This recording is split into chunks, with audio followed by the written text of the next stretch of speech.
નમસ્કાર દર્શક મિત્રો, સત્યમેવ જયતે લાઈવ ન્યૂઝમાં આપ સૌનું હાર્દિક સ્વાગત છે। ધાર્મિક દબાણો મુદ્દે પાલિકામાં બેઠક મળી। ધાર્મિક દબાણો દૂર કરવા અંગે કોર્ટની મહત્વપૂર્ણ ટકોર બાદ વડોદરા મહાનગરપાલિકા દ્વારા પણ રસ્તામાં આવતા ધાર્મિક દબાણો દૂર કરવા તજવીજ હાથ ધરાઈ છે, જેના ભાગરૂપે આજે પાલિકામાં મહત્વપૂર્ણ બેઠકનું આયોજન કરવામાં આવ્યું। ડેપ્યુટી મ્યુનિસિપલ કમિશનર કેતન જોશીના અધ્યક્ષતામાં મળેલ આ બેઠકમાં પાલિકાના અધિકારીઓ પણ હાજર હતા, સાથે મંદિર અને મસ્જિદના વ્યવસ્થાપક અને સંચાલકોને પણ બેઠકમાં બોલાવવામાં આવ્યા હતા। વડોદરા મહાનગરપાલિકા દ્વારા અગાઉની નડતરરૂપ ધાર્મિક દબાણ અંગે યાદી તૈયાર કરી છે અને તેને દૂર કરવા માટે પણ પાલિકા કટિબદ્ધ છે।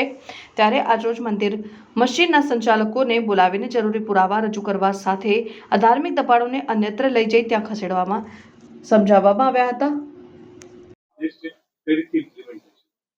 આજરોજ ધાર્મિક દબાણો માટે સરકારી જમીન અથવા તો કોર્પોરેશનની જમીન ઉપર જે ધાર્મિક દબાણો છે તે બાબતની એક સમીક્ષા બેઠકનું આયોજન કરવામાં આવ્યું હતું। આ સમિતિનું ગઠન સરકારશ્રીની સૂચનાથી જ કરવામાં આવેલું છે। તેમાં પોલીસ વિભાગના વડા, ઝોનના વડા, રેવન્યુ વિભાગના અધિકારીઓ આ બધા આમાં હોય છે।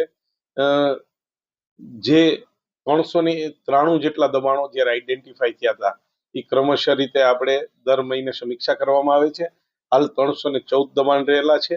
આ 314 દબાણમાંથી આજે દરેક અધિકારીઓને ફરીથી સૂચના આપવામાં આવી છે કે આ જે દબાણો છે એ દબાણો વહેલામાં વહેલી તકે 3 પ્રકારની એમને પસંદગી આપવામાં આવી છે।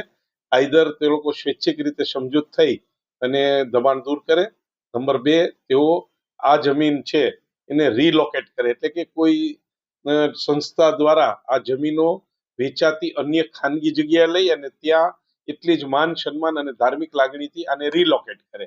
અને ત્રીજો કે જ્યાં સરકારી જમીન ઉપર કોઈ હાલના સંજોગોમાં એવું લાગે છે કે ક્યાંય નડતરરૂપ નથી પરંતુ જગ્યા સરકારી છે, એવા કિસ્સામાં તેઓને દબાણ નિયમિત કરવા માટે જે સરકારશ્રીની સ્થાયી સૂચનાઓ છે તેનો દંડ સહિતની રકમ ભરી અને એમને મોકલવામાં આવે।